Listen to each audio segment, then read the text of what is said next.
I love a good wide open Big 12 title race, but one of BYU or Colorado won't be a part of it. You are Locked On College Football with Spencer McLaughlin, your daily podcast on all things college football. Part of the Locked On Podcast Network, your team every day.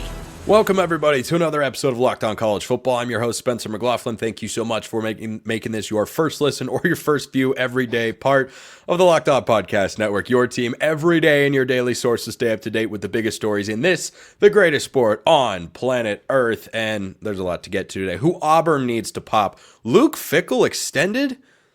Don't know why.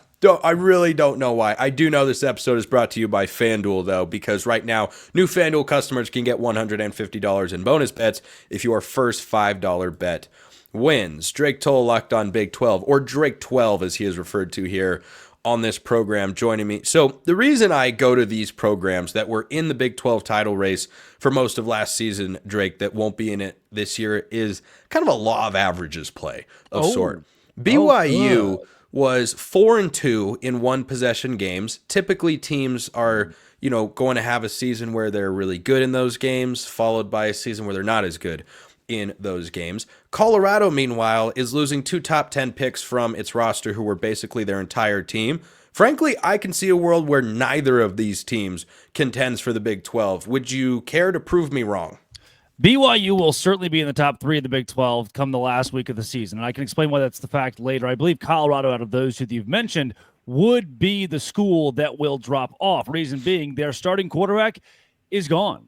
That starting quarterback is a top 10 draft pick. Their best wide receiver is gone. Their best corner is gone. He's a kid who could be drafted at either position. You've now lost 3 of your top players in the form of 2 physical human bodies. How will you perform post that? We don't know yet. Will Colorado be bad?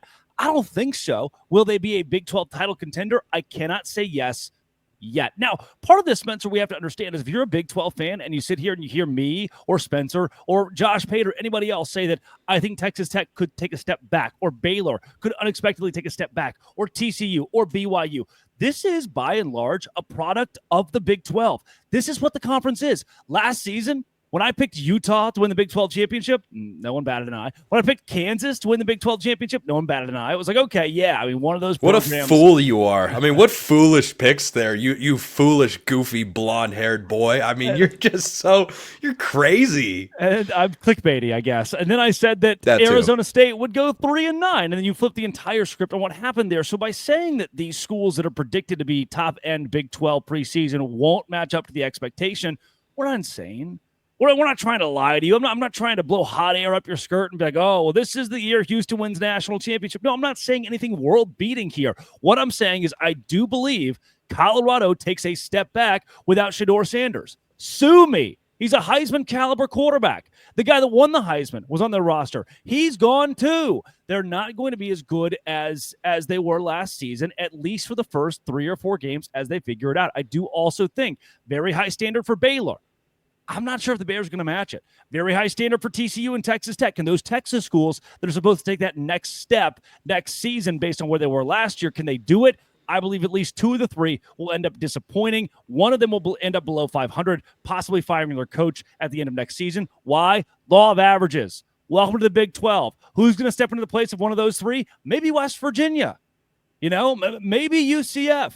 I cannot, in this conference, confidently say to you that Colorado will be better next year. They would be insane to say Colorado will be better without Shedeur Sanders and Travis Hunter.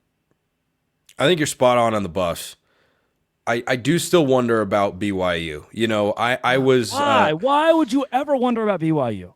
Famously, perhaps, or infamously, for BYU fans listening or watching out there, I was not in on the Cougars after their win against Kansas State. They blew them out. It was 38-9 or whatever it was. Middle 8, special teams, yeah. Yeah, it just felt like, this is not a sustainable formula for winning in the long run. But lo and behold, they just kept on going. But you go back to the Utah game, they're 1 non-flag away from being 9-3 instead of 10-2. And look, I'm not making a Oklahoma State, miracle at the end of Oklahoma State as yes, well. a miracle at the end of that game as well. And by the way, I am not making a statement one way or the other on the holding call. That's just all in the past. I'm just saying an official threw the flag. I understand how. You, Mark Harlan truther, he absolutely could have not thrown the flag as well. Like it's just one of those things that went BYU's way. So I wonder if that catches up with them, even though they do have Jake Retzlaff. And I think BYU has a solid core of returners, but I also am not in love with BYU's schedule. I mean, they've got to play Utah, of course. Yeah, they get them at home. They've got to go at Iowa State. They've got to go at Texas Tech. Yeah, and they get a bye week in between those. I mean, it ended up they're going to have a soft landing at the end of the season. Their last 4 are not that bad, and their first 6, they open with Colorado, who has those question marks. They have a very easy I love their schedule. It starts easy. They have a 70-day stretch where they don't play a home game. I think they play one home game. Or they play one home game. And it's against Utah. I agree with that. I do agree. But they again, who's had that scheduling mishap and wound up in a conference championship game? Riddle me this: they open easy, they end easy. Their 2 hardest games have a bye week in between them, and I don't hate that if I'm a BYU fan. They think they got screwed over. I read that schedule. I don't hate it compared to some others. I do think that I agree. There number 9 on ESPN preseason rankings. I maybe they should set a step back to number 15, to number 20. You're still in the Big 12 title hunt. L.J. Martin, Chase Roberts, Keelan Merritt, Harrison Taggart. Man, they're good. Taggart's a good player. Really underrated player in this conference. He's good. Tyler Batty being gone is not great, but they bring back a whole lot. They bring back a whole freaking lot. But yeah, the only point that I'm really like, you know what, Spencer? Dang, you're good at your job here, is that 4-2 record in 1-score games. Usually the season after that flips on its head, and you're even if you just regress to 500. Yeah. And if you play more 1-score game, you're just never going to have a 2-year stretch. At least not that I've been made aware of since I've been covering college football. You don't have a 2-year stretch where you're going 8-4 in 1-score or 10-2 in 1-score games. You've got to find a way to win even more. Half of your games last year were 1-possession contests. You needed borderline miracles against Oklahoma State at home and Utah on the road. Utah is going to be much improved, and I know BYU fans won't like hearing that. I just think this BYU team, I like their core more than Colorado's. It is far more trustworthy. We are in agreement there. I just think BYU is a 7-8 win team this year, and I think Colorado is fighting for bowl eligibility because they go from a Heisman caliber quarterback and the Heisman Trophy winner on both sides of the ball to Caden Salter, who regressed at Liberty this past season in Conference USA, and he's going to suddenly make the jump. I don't know that Colorado can give him an offensive line. Shedeur was, a magic eraser sometimes for the Buffs. I don't think it's crazy to suggest that Colorado could, in this Big 12 with all the depth, that they could miss a bowl game. I don't know if I'm willing to go that far because their coaching staff. Because I'm just saying it's not a crazy proposition. If you go out and say Iowa State's going to miss a bowl game, you sound crazy. But if you say that about Colorado, I might not be all the way there because I do think Coach Prime can coach more than people want to give him credit for, but I don't think that that's the craziest suggestion. Or saying ASU is going to miss a bowl game. No. Barring massive injuries, I don't think those teams would. Colorado, I could see it, and nothing special would have to happen. Sure, yeah. I can't. You make it tough to disagree with you. You've played it really down the middle there with they could or they couldn't. Very well said, Spencer. I think in the case of BYU, where I would push a bit here is you said they could be a 7 or 8 win team. Guess who won 8 games last year? Kansas State. And they were in the thick of the Big 12 title hunt in the last weekend of the year. BYU could win 8 games, and because of the nature of this conference, still be a Big 12 championship caliber team. I would consider Kansas State a Big 12 championship caliber team last season. They were 8-4. BYU can go 8-4 and still be in the thick of that hunt in the last week, and that may very well be what happens. Look at that. Drake isn't half bad at his job. Sometimes, every now and then, once in a while, 1 in 1,000 chance either. Because that's a pretty good point. I'm going to the SEC next because I tell you what, Auburn needs somebody to pop, and if he doesn't, Auburn might have problems. First, this episode brought to you by FanDuel. When the game tips off, the NBA action is just getting started, and there's no better place to get in on it than FanDuel, America's #1 sportsbook. With FanDuel, you can place live bets throughout the game, so even if you miss the opening tip or want to bet on a fourth quarter comeback, you can stay in the action. And if you're looking for a bigger payout, you can even combine your bets into a same-game parlay. If you're listening to or watching the show, you love college football. I'm glad you do. If you want to bet on college football, FanDuel's the place to go. Win totals, conference title odds, national championship odds, it's all over there, and much, much more. Right now, new FanDuel customers can get $150 in bonus bets if your first $5 bet wins. Just visit FanDuel.com to join today. That's FanDuel.com for your shot at $150 in bonus bets. Make every moment more with FanDuel, the official sports betting partner of the NBA. Auburn's most important... Whoa! Whoa! Great start. Keep Great that start. in. Keep it in. Eric Singleton getting you all choked up. All right. 3, 2, 1, ready. Here we go.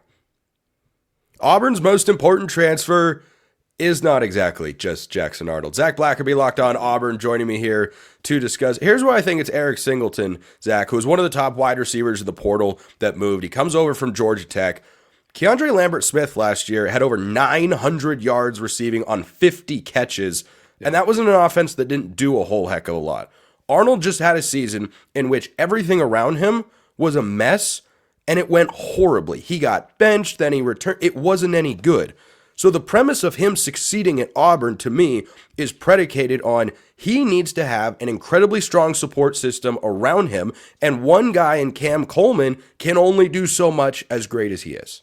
Yeah. Certainly get the argument for sure. And if Jackson Arnold does pop, like you said, Eric Singleton probably has a massive part to do with it. I love that you brought up KLS, Keandre Lambert-Smith, because to me, he was one of the surprises last year. You know, Penn State was kind of like, okay, good. Glad you're leaving. Auburn was super stoked to have a guy like KLS come in. And I had decent expectations, but I think he exceeded all of them. And some of that had to do with all the attention being on, star freshman last year, Cam Coleman. And KLS was a leader in that room. What's interesting is Singleton, the assumed KLS replacement, very different type players. Eric Singleton is much faster, I think much more athletic and much more dynamic and more versatile. He played slot and outside receiver at Georgia Tech, so we'll see how he's used at Auburn. That, KLS was your outside guy. He was a possession guy. So I'm excited to see how Singleton replaces Keandre Lambert-Smith in this Hugh Freeze offense. If he's able to have the year that he's capable of, that you and I think he's capable of, the 24/7, and their rankings think that he's capable of producing, is this one of the best wide receiver tandems in the SEC? Because yes, there's plenty of turnover. You look at Tennessee's receiving core was great last year. They're having a bunch of guys leave. Ryan Williams never had a truly established number 2. I didn't think for Alabama a whole heck of a lot last year. Like, if these two guys are good and it goes how Auburn wants, Zach, I think they could both be over 1,000 yards. Wow. Yeah. Then, what does that do as far as wins and losses? We'll certainly have to see. I don't know if it's been a long time since Auburn had a 1,000-yard receiver. I don't know if they all of a sudden jump from 0 to 2. A man can dream, and I'm there with you. Something you said a second ago, in an offense that didn't do a whole lot when you talked about what KLS did last year. Auburn's offense was productive. They just didn't score points, Spencer. They were pretty solid. Do you see the oxymoron there? Do you see how... I get what you're saying. But you cited yards, right? And this was an offense that was able to get yards. They just turned it over a lot, especially in the first half of the season. And then in key plays, they didn't answer the call. And so can Eric Singleton help Jackson Arnold do what KLS and Peyton Thorne couldn't do consistently?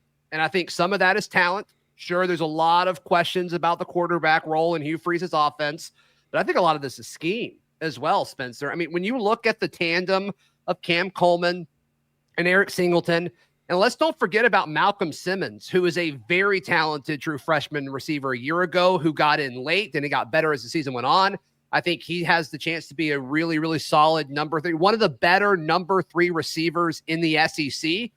And then they went out and got, a Horatio Fields, who I don't think is a scrub by any means from Wake Forest. And then, former 5-star receiver Perry Thompson, which they flipped from Bama. Can he take that step forward too? So they've got a great room. They've got a great wide receiver on paper.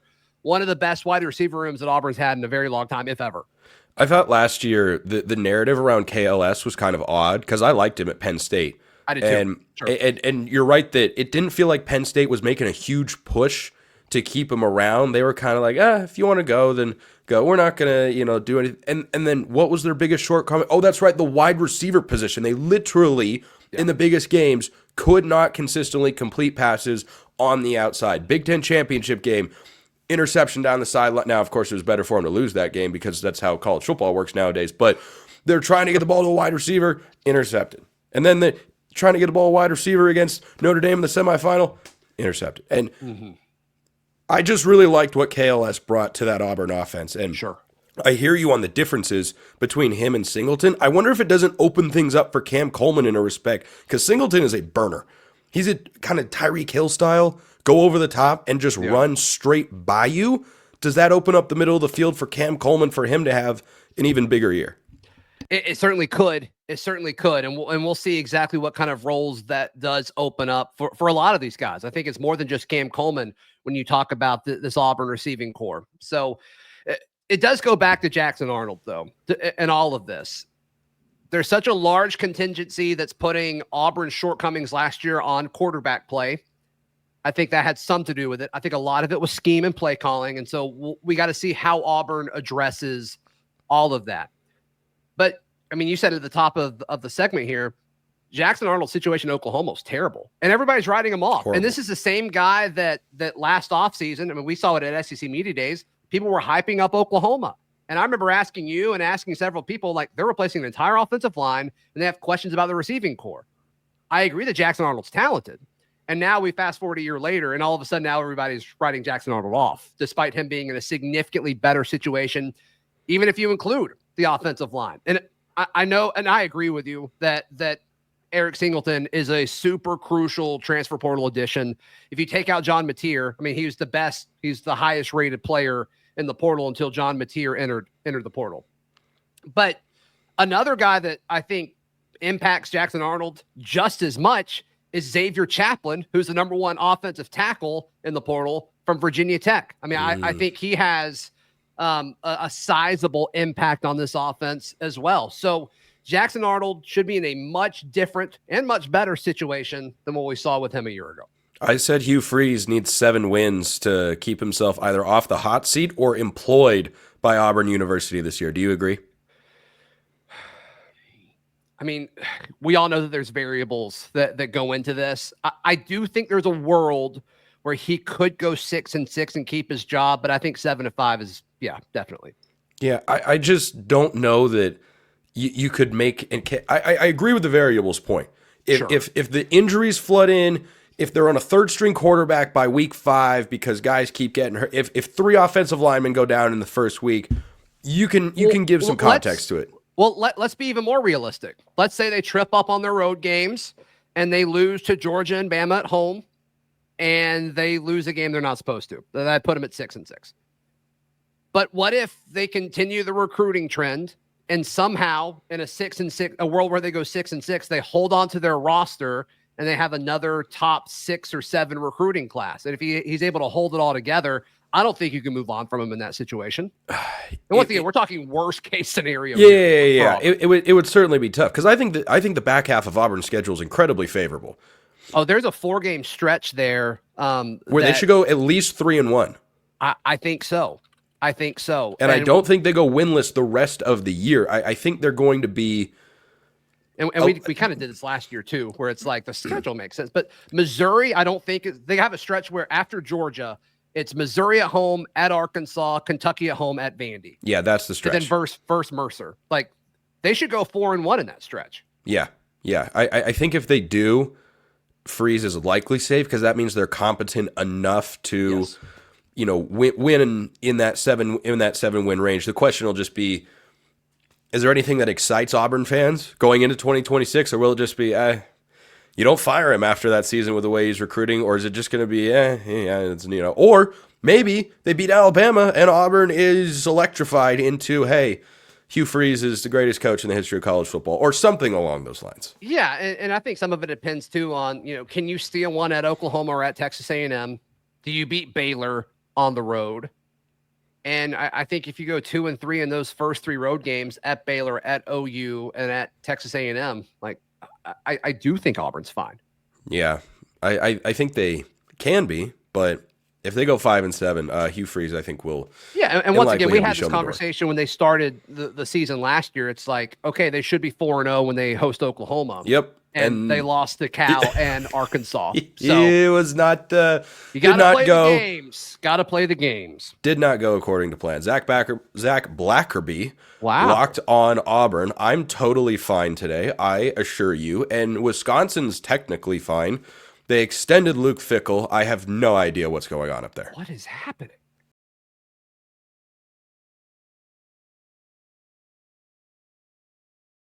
So Luke Fickell got an extension. Man, I was perplexed. I really was. I still kind of am.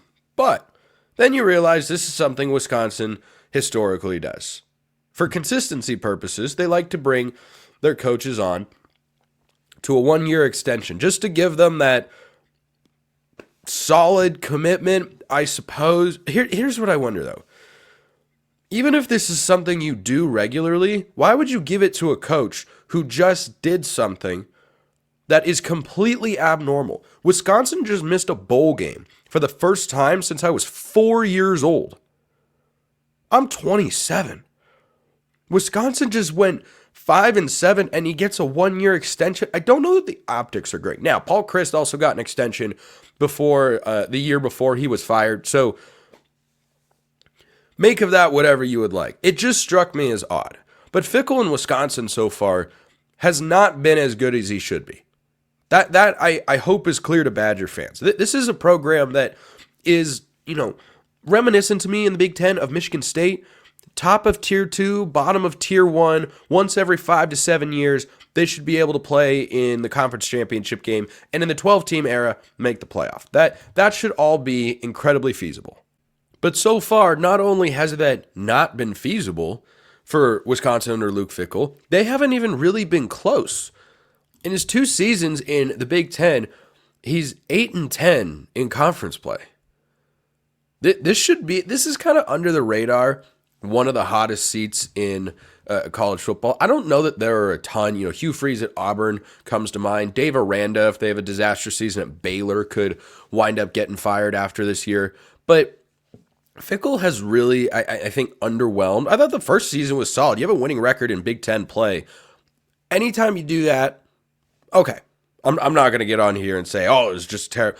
But to then regress in year 2, they had quarterback issues. No doubt about it. They bring in Tyler Van Dyke. That experiment didn't work itself out for a couple of reasons. But I think this is optically worse than it is in reality. As I mentioned, Chris got that extension 1 year before he ended up being fired, and Luke Fickell wound up being hired. So that could still stabilize the situation for Luke Fickell in that it is another year. That's got to mean more money for the buyout. I mean, he's under contract there through 2031. What has he shown you so far? They've recruited okay.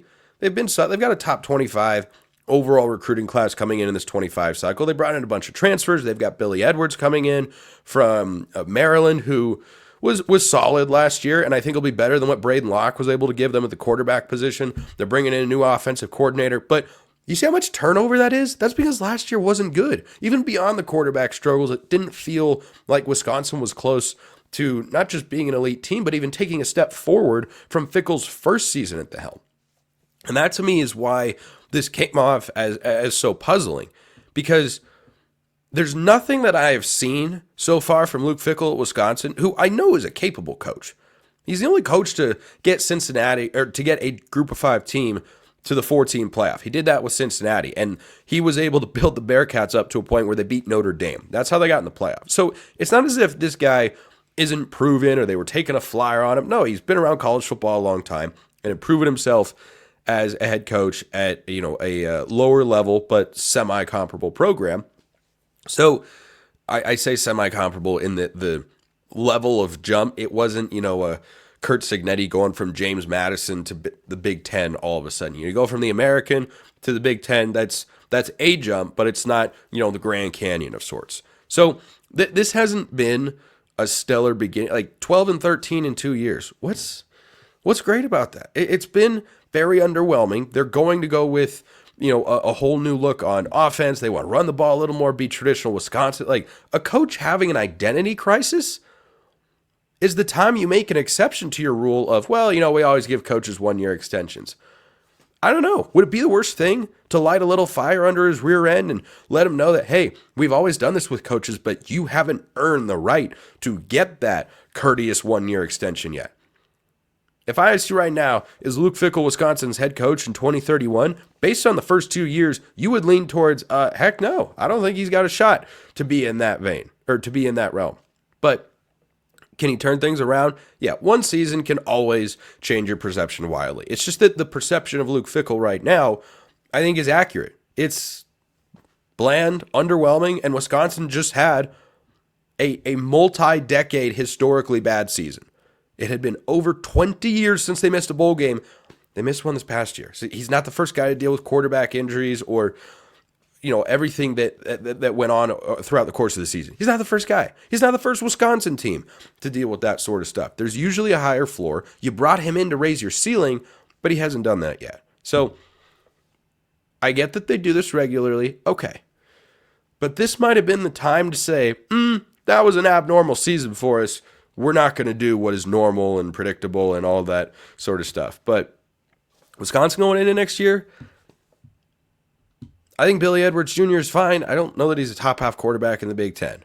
We shall see. Appreciate everyone listening. I will see you next time. And until then, hope you have a wonderful rest of your day.